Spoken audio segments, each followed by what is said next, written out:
الحمد لله وكفى والسلام على عباده الذين اصطفى أما بعد أعوذ بالله من الشيطان الرجيم بسم الله الرحمن الرحيم شهر رمضان الذي أنزل فيه القرآن هدى للناس وبينات من الهدى والفرقان صدق الله العظيم۔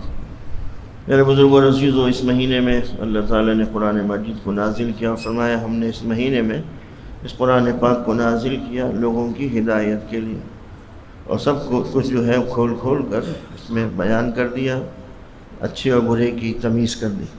قرآن مجید کی عظمت اور فضیلت یہ ہے کہ رسول اللہ صلی اللہ علیہ وسلم نے فرمایا کہ جس کے سینے میں کچھ بھی قرآن نہ ہو وہ ایسا ہے جیسے اجاڑ گھر۔ اس میں تاکید ہے کہ کسی مسلمان کے دل کو قرآن سے خالی نہیں ہونا چاہیے۔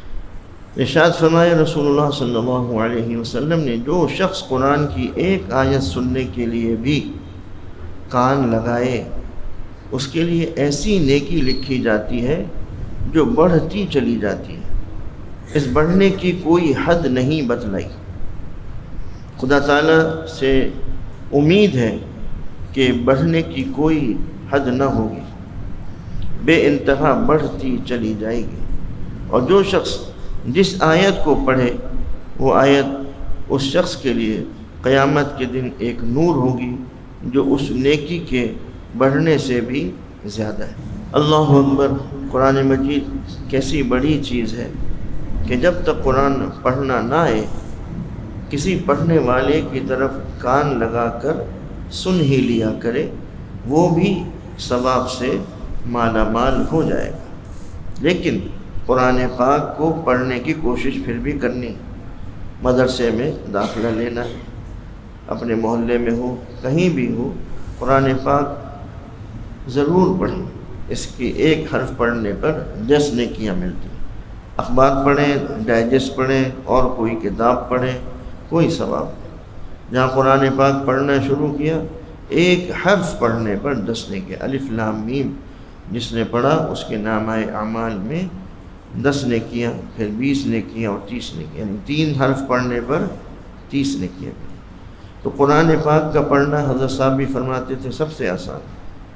ہم لوگ جو ہے قرآن کو بہت مشکل سمجھتے ہیں، عربی زبان ہے، پڑھنا مشکل ہے، لیکن کبھی ہم نے یہ نہیں سوچا کہ ہم اردو پڑھ لیتے ہیں، ہم انگریزی پڑھ لیتے ہیں، ہم اپنی زبانیں پڑھ لیتے ہیں جس پر نہ زیر ہے، نہ زبر ہے، نہ پیش ہے، اور قرآن پاک اتنا آسان ہے کہ اس پہ زیر، زبر، پیش سب کچھ لگا ہوا ہے، اور یہ بھی معلوم ہے کہ الف کیا ہے، بحروف تہجی جسے کہتے ہیں، وہ بھی معلوم ہے۔ اب کیا کرنا ہے؟ ایک حرف کو دوسرے حرف سے ملانا ہے۔ ایسے ہی اٹک کے آپ شروع کریں گے، ایک دن آہستہ آہستہ یہ رواں ہو جائے گا۔ تو یہ اٹک کے پڑھنے کا ثواب بھی تو زیادہ ہے نا، جو اٹک کے پڑھتا ہے اس کو ثواب بھی ڈبل ملتا ہے۔ تو قرآن پاک کو ایسے نہیں چھوڑ دینا ہے کہ ہمیں پڑھنے نہیں آتا۔ بہت سارے لوگ نہیں پڑھتے، نہ سیکھنا چاہتے، ایسا نہ کریں۔ اپنے گھر میں پڑھ لیں، اپنے بچوں سے پڑھ لیں، جو گھر میں ہو اس سے پڑھ لیں، مدرسے میں داخل ہو کے پڑھ لیں، لیکن پڑھ لیں۔ کوشش کرتے ہوئے جان نکل جائے، مر جائے، انشاءاللہ اس کو بھی اللہ تعالیٰ پورا ہی کرا دے گا، لیکن کوشش کریں۔ ایسا نہ چھوڑ دیں کہ نہیں آتا تو بس چھوڑ دو، نہیں پڑھا بچپن میں تو چھوڑ دو، ایسی جان نہ چھوڑیں، اس کو پڑھ لیں۔ نبی کریم صلی اللہ علیہ وسلم کا ارشاد ہے، قرآن پڑھنے والے سے قیامت کے روز کہا جائے گا، جس ٹھہراؤ اور خوش الحانی کے ساتھ تم دنیا میں بنا سوار کر قرآن پڑھا کرتے تھے اس طرح قرآن پڑھو، اور ہر آیت کے صلے میں ایک درجہ بلند ہوتے جاؤ، لہذا تمہارا ٹھکانہ تمہاری تلاوت کی آخری آیت پر ہے، یعنی جب تک پڑھتے رہو گے درجات بلند سے بلند ہوتے چلے جائیں گے۔ حضرت عثمان رضی اللہ عنہ سے روایت ہے کہ رسول اللہ صلی اللہ علیہ وسلم نے فرمایا، تم میں سے بہتر اور افضل بندہ وہ ہے جو قرآن کا علم حاصل کرے اور دوسروں کو اس کی تعلیم دے۔ یعنی وہ لوگ جو قرآن پاک کو نہیں پڑھے ہوئے ہیں ان کے لیے فرمایا تم میں بہترین شخص وہ ہے، افضل وہ ہے جو قرآن کا علم حاصل کرے۔ حضرت ابو سعید خدری رضی اللہ عنہ سے روایت ہے کہ رسول اللہ صلی اللہ علیہ وسلم نے فرمایا کہ اللہ تبارک و تعالی کا ارشاد ہے کہ جس شخص کو قرآن نے مشغول رکھا میرے ذکر سے اور مجھ سے سوال اور دعا کرنے سے، میں اس کو قرآن پاک پڑھنے سے اس کو یہ وقت بھی نہ ملا کہ وہ مجھ سے مانگ سکے، تو میں اس کو اس سے افضل عطا کروں گا جو سائلوں کو اور دعا کرنے والوں کو عطا کرتا ہوں، اور دوسرے اور کلاموں کے مقابلے میں اللہ کے کلام کو ویسے ہی عظمت و فضیلت حاصل ہے جیسی اپنی مخلوق کے مقابلے میں اللہ تعالیٰ کو۔ حضرت عبید ملیکی رضی اللہ عنہ سے روایت ہے کہ رسول اللہ صلی اللہ علیہ وسلم نے فرمایا، اے قرآن والوں، قرآن کو اپنا تکیہ اور سہارا نہ بنا لو، بلکہ دن اور رات کے اوقات میں اس کی تلاوت کیا کرو جیسا کہ اس کا حق ہے، اور اس کو پھیلاؤ اور اس کو دلچسپی سے اور مزے لے لے کے پڑھا کرو، اور اس میں تدبر کرو، غور و فکر کرو، امید رکھو کہ تم اس سے فلاح پاؤ گے، اور اس کا حاصل معاوضہ لینے کی فکر نہ کرو، اللہ تعالیٰ کی طرف سے اس کا عظیم ثواب اور معاوضہ اپنے وقت پر ملنے والا ہے۔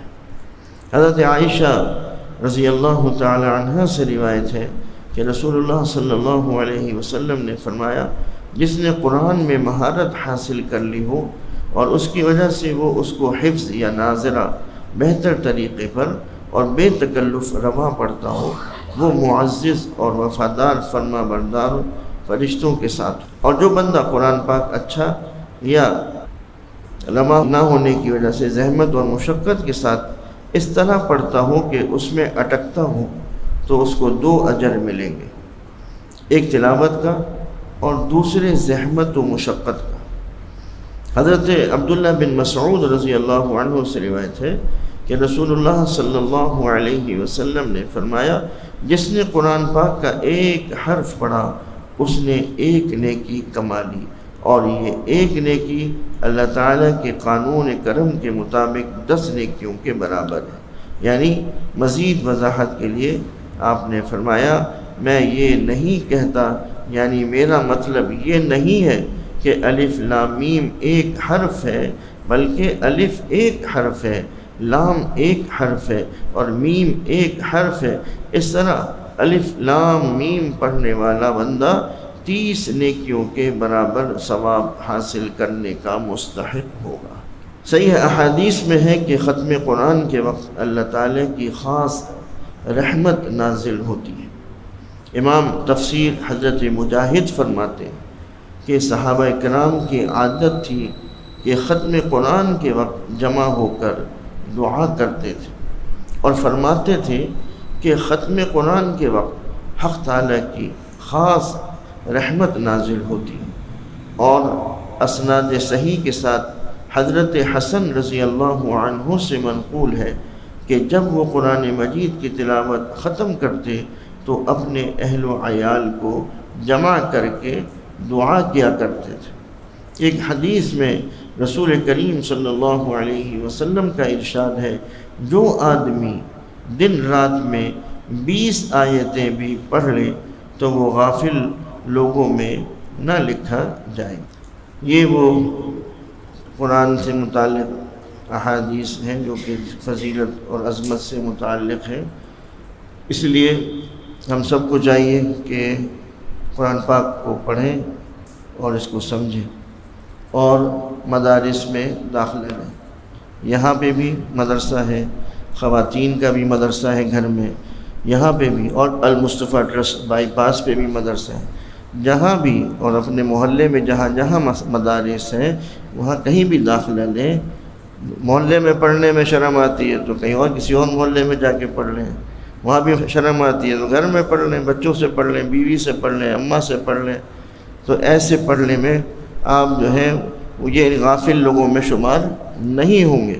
تو اس مدارس کو بھی قائم و دائم رکھنا ہے، اپنے اپنے محلے کی مساجد میں جائیں، وہاں مدارس میں جائیں، وہاں نماز بھی پڑھیں، وہاں قرآن بھی پڑھیں، داخلہ بھی لیں۔ جو بچے حفظ کرنا چاہتے ہیں وہ مدارس میں داخلہ لیں۔ یہاں پہ مدرسہ ہے، گھر میں مدرسہ ہے، المصطفیٰ ٹرسٹ میں مدرسہ ہے، لطیف آباد میں 10 نمبر میں مدرسہ محمدیہ ہے، تو یہ بھی مدارس ہے۔ اور اگر آپ کو کہیں اور سہولت ہے لیکن مدارس میں داخلہ لیں، پڑھیں، حفظ کریں، بچوں کو شوق دلائیں، ان کو اس کی عظمت بتلائیں۔ ہمیں انگریزی کی عظمت بتا رہے ہیں، اپنی زبانوں کی عظمت بتا رہے ہیں، اردو کی، لیکن جو چیز سیکھنی چاہیے، جس کو حاصل کرنا چاہیے، جس کا ثواب ہی ثواب ہے، اس کو حاصل نہیں کرنا۔ تو قرآن پاک کو تمام لوگ اپنے گھروں میں بھی پڑھیں، جو پڑھے ہوئے ہیں وہ گھر میں پڑھتے رہیں، اور اگر اس کو اچھا کرنا چاہتے ہیں تو بہت سارے لوگ ایسے پڑھے ہوئے ہیں جو کہ پرانے طرز کے متعلق، جیسے کہتے ہیں مجہول پڑھنا، اور ہم جو آج کل پڑھتے ہیں اس کو کہتے ہیں معروف۔ جیسے ہم تراویح میں پڑھ رہے ہیں الحمدللہ رب العالمین، اب وہ پڑھتے ہیں الحمدللہ رب العالمین الرحمن الرحیم مالک یوم الدین ایاک نعبد و ایاک نستعین، یہ اس کو مجہول کہتے ہیں۔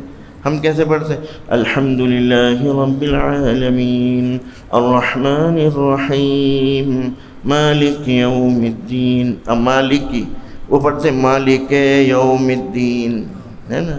تو یہ فرق ہے۔ اس کو اس طرح سے پڑھنے کی بھی، صحیح طریقے سے پڑھنے کی بھی کوشش کریں، اور اس کے لیے بھی داخلے، بے شک آپ نے پڑھا ہوا ہے لیکن وہ انداز جو ہے وہ اسے کہتے ہیں مجہول، ہم جو پڑھتے ہیں اسے کہتے ہیں معروف۔ ایسے ہی پڑھنا چاہیے، جو کہ عربی لہجہ ہے اس کے مطابق پڑھنا چاہیے۔ اللہ تعالی ہم سب کو قرآن پاک پڑھنے، سمجھنے اور اس پر عمل کی توفیق عطا فرمائے۔ وآخر دعوانا الحمدللہ رب العالمین۔